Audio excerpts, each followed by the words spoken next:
அரை என்றால் வேதம். வேதத்தில் அஸ்ய வாமஸ்ய என்று ஒரு சூக்தம் பிரசித்தமானது.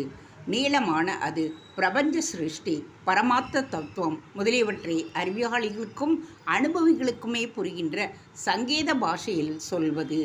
ஏகம்தான் சத்வஸ்து.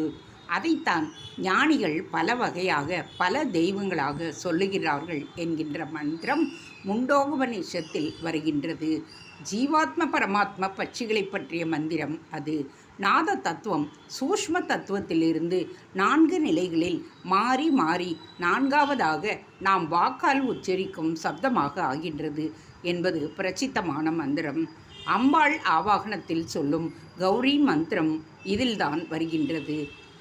ஆரம்ப மந்திரம் ஒன்றில் நான் ஞானமில்லாதவன், ஞானம் படைத்த ரிஷிகளிடம் உபதேசிக்கும்படியாக கேட்டுக்கொள்கின்றேன் என்று வருகின்றது.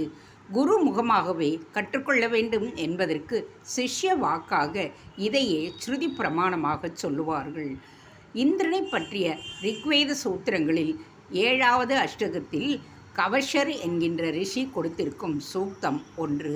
அதில் அசோத்ரவித், அதாவது இடம் தெரியாதவன், க்ஷேத்திரவித் என்னும் இடம் தெரிந்தவரிடம் கேட்டுக்கொள்கின்றான்.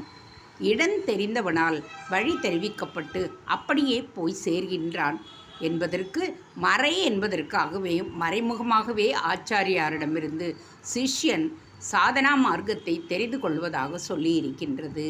பிரம்மம் என்ற பரம சத்தியம்தான் போய் சேர வேண்டிய லட்சியமான இடம். அந்த இடத்தை அறிந்தவர் குரு, அறியாதவன் சிஷ்யன். இவன் அவரிடம் லட்சியத்தை அடைகின்ற சாதனா மார்க்கத்தை உபதேச கிரமமாக கேட்டு தெரிந்து கொண்டு அங்கே போய் சேருகின்றான்.